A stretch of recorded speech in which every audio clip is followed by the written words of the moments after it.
नमस्कार, Bharat express digital में आपका स्वागत है। मैं हूं आपके साथ सुमित झा। संसद में हंगामा, नारेबाजी और फिर विपक्ष का अविश्वास प्रस्ताव ध्वनिमत से ही अस्वीकृत हो गया। अविश्वास प्रस्ताव पर 3 दिन तक चर्चा चली। दोनों तरफ से नेताओं ने अपनी बात रखने में कोई कसर नहीं छोड़ी। चर्चा के आखिरी दिन पीएम मोदी पूरी तैयारी के साथ सदन में अविश्वास प्रस्ताव पर जवाब देने के लिए पहुंचे। पीएम मोदी ने अविश्वास प्रस्ताव पर कुछ मिनट बोलने के बाद ही लोकसभा में कांग्रेस के नेता अधीर रंजन चौधरी पर जोरदार हमला शुरू कर दिया। पीएम ने अधीर रंजन के भाषण से ही कांग्रेस पर जोरदार वार करना शुरू कर दिया। आपको बता दें, पीएम मोदी के भाषण से पहले अधीर रंजन चौधरी ने करीब 10 मिनट अविश्वास प्रस्ताव पर भाषण दिया था। अधीर रंजन चौधरी की खराब हिंदी कई बार उनके साथ साथ कांग्रेस पार्टी को भी असहज कर देती है। इस बार भी ऐसा ही हुआ। अपने भाषण के दौरान अधीर रंजन चौधरी ये बोल गए कि मोदी 100 बार देश के पीएम बने, हमें कोई लेना देना नहीं, हमें देश के लोगों से लेना देना है। कांग्रेस सांसद अधीर रंजन चौधरी ने कहा कि अविश्वास प्रस्ताव की ताकत देखिए, हम पीएम मोदी को खींचकर सदन में लाए। यही संसदीय परंपराओं की ताकत है। हम चाहते थे कि पीएम मोदी मणिपुर पर चर्चा में हिस्सा लें, लेकिन उन्होंने न जाने क्यों सदन में न आने की कसम खाई थी। हमने पहले अविश्वास प्रस्ताव लाने का नहीं सोचा था, लेकिन हमें लाना पड़ा। दिलचस्प बात यह है कि अविश्वास प्रस्ताव पर जब अधीर रंजन चौधरी भाषण दे रहे थे, तब पीएम मोदी सदन में मौजूद थे। अधीर रंजन के बाद बारी पीएम मोदी की थी और वो अपनी खास शैली में अधीर पर तीखा प्रहार करते रहे। पीएम मोदी ने अधीर के भाषण के ठीक उलट अविश्वास प्रस्ताव लाने की बात को बीजेपी के लिए सौभाग्यशाली ही बता दिया। पीएम मोदी ने कहा कि मैं नहीं जानता कि क्यों अधीर बाबू को उनकी पार्टी ने दरकिनार कर दिया। पीएम मोदी ने अधीर रंजन के बहाने ममता बनर्जी पर निशाना साधा। उन्होंने कहा कि क्या पता कोलकाता से कोई फोन आया हो। उन्होंने कहा कि कांग्रेस बार बार उनका अपमान करती है, कभी चुनाव के नाम पर उन्हें अस्थायी रूप से सदन के नेता पद से हटा देती है। पीएम मोदी ने कहा कि हम अधीर बाबू के प्रति अपनी पूरी संवेदना व्यक्त करते हैं।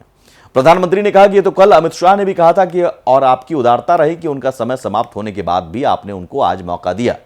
पीएम मोदी यहीं पर नहीं रुके। उन्होंने कहा कि वो गुड़ का गोबर करने में माहिर हैं। पीएम ने कहा कि इस अविश्वास प्रस्ताव पर भी आपने कैसी चर्चा की, इससे आपकी दरबारी भी बहुत दुखी हैं। सदन में डिबेट का मजा तो तब आया जब फील्डिंग विपक्ष ने लगाई, लेकिन चौके छक्के हमारी तरफ से ही लगे। दरअसल पीएम मोदी ने अपने भाषण में कोलकाता से फोन आने का जिक्र किया था। उनका इशारा परोक्ष रूप से मुख्यमंत्री ममता बनर्जी पर था। अधीर रंजन चौधरी पश्चिम बंगाल के मुर्शिदाबाद से सांसद हैं। मौजूदा दौर में वे कांग्रेस के उन नेताओं में शामिल हैं जो खुले मंच से पश्चिम बंगाल के मुख्यमंत्री ममता बनर्जी का विरोध करते हैं। उनका यह रवैया विपक्षी गठबंधन यानी इंडिया के बनने के बाद भी जारी है। संसद सत्र में अपने भाषण के दौरान अधीर के बयान की अक्सर चर्चा होती रहती है, अक्सर चर्चा का विषय बनते रहता है। ममता बनर्जी भी अधीर रंजन पर हमले का एक भी मौका नहीं छोड़ती हैं। वो कांग्रेस नेता को बीजेपी एजेंट तक बता चुकी हैं। अगर संसद सत्र नहीं होता है तो वे अपने संसदीय क्षेत्र मुर्शिदाबाद चले जाते हैं। अधीर रंजन का अपने लोकसभा क्षेत्र में अंदाजा इसी बात से लगाया जा सकता है कि वो टीएमसी की आंधी में अपने किला बचाने में कामयाब रहे। और ये पहली बार नहीं है कि जब अधीर रंजन चौधरी ने शब्दों की मर्यादा तार तार की है।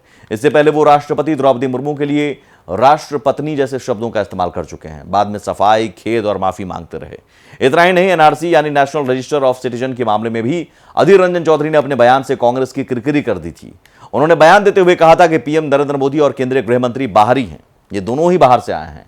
उन्होंने कहा था कि भारत हिंदू और मुसलमान दोनों का है। मोदी जी, शाह भी गुजरात से दिल्ली आए हैं और ये दोनों गैर कानूनी रूप से बाहरी व्यक्ति हैं। जम्मू कश्मीर में यूरोपियन पार्लियामेंट के सदस्यों के दौरे पर भी अधीर रंजन ने जो बयान दिया था, उससे भी कांग्रेस को मुश्किलों का सामना करना पड़ा था। ये सदस्य राज्य में अनुच्छेद 370 को हटाने के बाद के हालात देखने के लिए वहां गए थे। अधीर रंजन चौधरी ने उन्हें किराए का टट्टू बता दिया था। उन्होंने सरकार की कहते हुए खिंचाई की थी कि भारत के सांसदों को वहां पर जाने से रोक दिया जाता है और यूरोपियन पार्लियामेंट के सदस्यों को वहां ले जाया जाता है। साल 2019 में अधीर रंजन ने धन्यवाद प्रस्ताव पर चर्चा के दौरान पीएम मोदी पर अपमानजनक टिप्पणी तक की थी। उन्होंने कहा था कि पीएम मोदी और इंदिरा गांधी की तुलना कभी नहीं की जा सकती है। अपने बयान में उन्होंने इंदिरा गांधी को गंगा तो पीएम मोदी को गंदी नाली तक बता डाला था। अधीर रंजन चौधरी बीजेपी पर ही नहीं बल्कि कांग्रेस के ही कई सदस्यों पर कई बार गलत बयान देकर फंस गए हैं। कांग्रेस के ही अंदर विरोधी गुट G23 के नेता और पूर्व केंद्रीय मंत्री कपिल सिब्बल के कांग्रेस लीडरशिप को लेकर उठाए गए सवालों पर कटाक्ष करते हुए उन्होंने कहा था कि कपिल सिब्बल कहां के नेता है वो नहीं जानते। उन्होंने कांग्रेस में रहकर काफी फायदा उठाया है।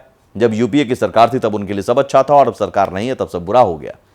चौधरी ने कहा था कि वो एसी रूम के अंदर बैठकर इंटरव्यू देते हैं। अधीर रंजन चौधरी का प्रणब मुखर्जी से भी रिश्ता रहा है। दिल्ली में जब प्रणब मुखर्जी कांग्रेस के लोकसभा में चेहरा हुआ करते थे, उस समय से अधीर रंजन की उनकी नजदीकी है। अधीर अक्सर लेदर बैग के साथ प्रणब मुखर्जी के कमरे में दिखाई देते थे। प्रणब मुखर्जी की तरह अधीर भी ममता बनर्जी के मुकाबले वाम दलों को अधिक तरजीह देते हैं। यही कारण है कि उन्होंने बंगाल में कांग्रेस को टीएमसी के खिलाफ वाम दलों से हाथ मिलाने पर सहमत किया। राहुल गांधी ने भी अधीर की बात को तवज्जो दी थी। ये वीडियो कैसा लगा जरूर आप हमें कमेंट करके बताएं और इस तरह के और भी वीडियोस देखने के लिए भारत एक्सप्रेस डिजिटल प्लेटफॉर्म को सब्सक्राइब करें और लाइक करें। नमस्कार।